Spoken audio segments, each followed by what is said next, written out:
December 7th, 1941, a date which will live in infamy. After Japan attacked Pearl Harbor on December 7th, a worried Toku Shimomura wrote in her diary. Here's her grandson, Roger Shimomura. I turned on the radio and listened to the news. Our future has become gloomy. I pray that God will stay with us. With a stroke of a pen, President Roosevelt signed Executive Order 9066 on February 19, 1942. It forced 120,000 people of Japanese ancestry into desolate concentration camps for the duration of the war. No one was ever charged with espionage. Dorothy Yamaguchi recalls. The only crime then of those of us who were removed to inland concentration camps was that we happened to be of Japanese ancestry. If a person was 1/16 or more Japanese, he was condemned to prison. The very first to be forced out of their homes, 276 people on Bainbridge Island. I was surprised. Kei Sakai Nakao was 22 years old. They had 6 days to sell their things. Each person could bring just one suitcase. If you put one overcoat in your suitcase, you can't put anything else in. So whatever you could wear, wear it. This is the pathway taken by more than 200 Bainbridge Islanders that day as they boarded a ferry. They didn't know where they were going, for how long, or if they were ever coming back. As you get closer to Seattle, the island is getting smaller and smaller, and then you tell yourself, will I ever see my home again? There were 10 concentration camps across the United States. Most evacuees from Western Washington eventually ended up in Minidoka, Idaho. But they had to wait until the camp was built. Evacuees spent 6 months at the Puyallup Fairgrounds, living under the grandstands or in horse stalls. A PI reporter called it Camp Harmony. When they went into the horse stalls, it had all just been whitewashed. So there was straw and bugs and spiders that were sticking to the walls. And I was told I couldn't take any animals. I said, well, who's going to take care of Fluffy? And so my mother said she would buy enough food so that someone could take care of Fluffy for me. And I never saw Fluffy again. This was someone who was 6 years old, having to live in a horse stall after stuffing her own mattress with straw. The first train ride in my life was to Camp Minidoka in Idaho. Herb Tsuchiya and his best buddy, Yoshi Nakagawa, were just 10 when they arrived in Minidoka with their parents. Being young, I never realized what it meant for them to give up what they had, the grocery store on the corner, and to take my sister and myself as children to incarceration. They are not prisoners, they are not internees. They are merely dislocated people, the unwounded casualties of war. Tar paper barracks greeted the incarcerees. 6 families per barrack, sharing a potbelly stove. Walls and floors that let in cold winter winds and hot summer dust. They said, we do not want you to hide under the barracks because there are scorpions and rattlesnakes under there, and if you get bitten by any one of those, you can die. There was no privacy in the communal latrines, a cold slog through the mud and snow. Minidoka was either too hot or too cold, too wet, too dry, or too windy. The incarcerees did their best to survive. Kids went to class, adults planted crops and gardens. Others worked at the hospital, where doctors made $19 a month. Or people worked at the mess hall, where kids and parents ate apart. That whole family traditional structure was blown apart. It was no longer functioned.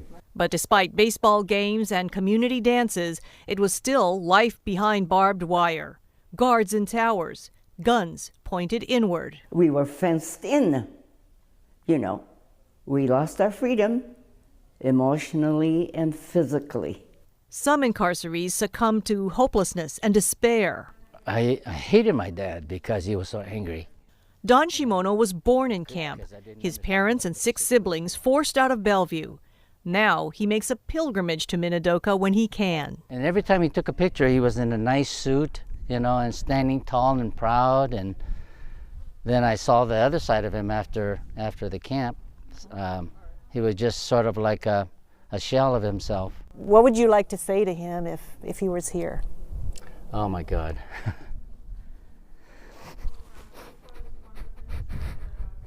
When I went to his funeral, I sat there and I talked to him and I thanked him for everything, all the suffering that he had to go through and all the pain that he had to go through to make us survive. In one of the great wartime ironies, nearly 1,000 young men at Minidoka volunteered for the U.S. Army, the most of any of the camps. My mother had 4 sons that were serving in combat military during that time period. And she eventually suffered a nervous breakdown, and the only thing that helped her was electric shock treatments. Scores were killed in action, leaving Gold Star parents proud yet grieving. And when the war ended, then they get evicted from the concentration camp to come back, and they have no place to go. And they given a one-way ticket and $25. The manager took one look at both of us and said, "Sorry, we don't rent to Japs," and bang went the door. This happened on Lily Kitamoto Kodama's honeymoon trip, 10 years after the war ended. Your parents, were they ever bitter, angry? I know my father was. He was a lifelong Republican, and it's because Roosevelt was a Democrat. President Roosevelt, whose executive order put Lily and nearly 120,000 Americans of Japanese ancestry behind barbed wire. It was difficult to find housing, jobs, and for Taki Kimura, self-respect. Being of Japanese extraction, you know, after Pearl Harbor and all that, I was beat up and chased down the street and called a goddamn Jap and all that, and it just destroyed me. The war kept Kimura from attending WSU. He ended up working at the family grocery when he said a customer saved him from despair. That customer? Martial artist Bruce Lee. Bruce was the guy that came into my life, and even though he's young enough to be my son, he was so wise and the philosophical essence that he kept working on me and telling me that I was just as good as him or anybody else. Kimura taught at Lee's martial arts school and tends his grave to this day. This is it right here. The racial prejudice was so bad after the war, Shokichi Tokita's family could only find housing in the Seattle Japanese Language School. So this is where we live. Classrooms became apartments. 1, 2, 3, 4. 1, 2, 3, 4, 5, and then my mom and dad. It cost families $6 a month. They called the school the Hunt Hotel, since most of the residents came from the Minidoka camp near Hunt, Idaho. My dad had fixed up a table right here for the dining area, and then the military cot was our sofa. I was going to say, it's not much different from camp in a way. Well, there's a huge difference. Freedom to go to different places. No sagebrush, no canal to fish in, no rattlesnakes, no ticks. Freedom, yes, but a painting of an empty chair represents the 3 suicides that happened here. National Park Service historian Elisa Law. That kind of gives you an idea of how devastated people were and how hopeless the situation seemed coming back. May 22nd of 42. Coming back was exactly what Frank Natsuhara had in mind. God, I wish I would have asked him more questions. His son Charles recalls working at the family's farm supply store on Main Street in Auburn, right next to Sonneman Cleaners. On that fateful day in May 1942, Frank Natsuhara locked his store and came over to his neighbor, Raymond Sonneman, handed him the key and said, "Please, watch over my place." From Minidoka, Frank Natsuhara would write to Ray Sonneman, asking him to send items that other families needed. They report things that many things are missing. Sonneman even transported Natsuhara back to Auburn to check on the business after a break-in. My grandparents did not believe in the internment. Wendy Sonneman Morris said not everyone in town liked what her grandfather was doing. And if that meant that people said, "No, you know, we're not going to do business with you anymore," okay, that's your choice.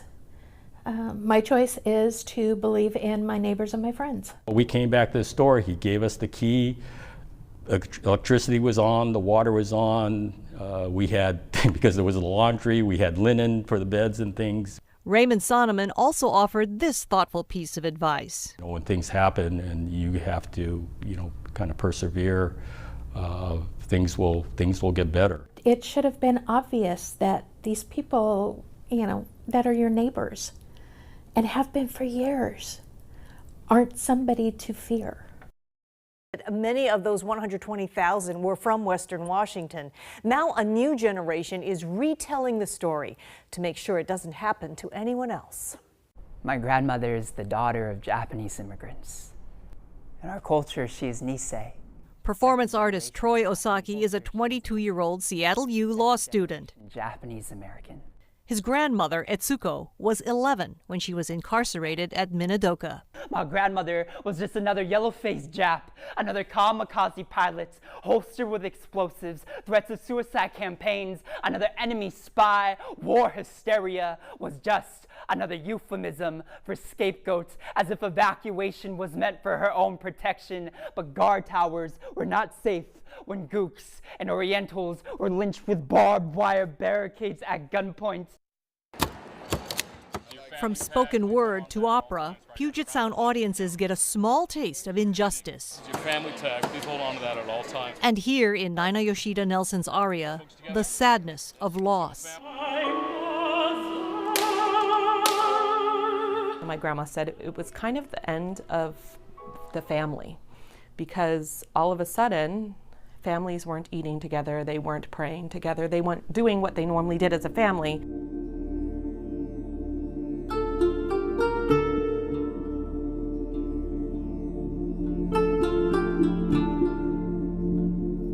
Painter Roger Shimomura created scores of camp images inspired by his grandmother's diaries.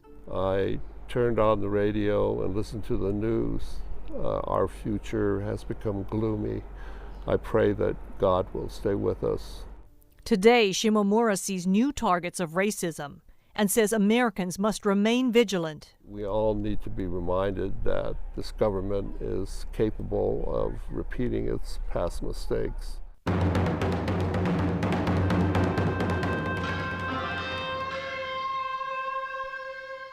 The lessons are being learned.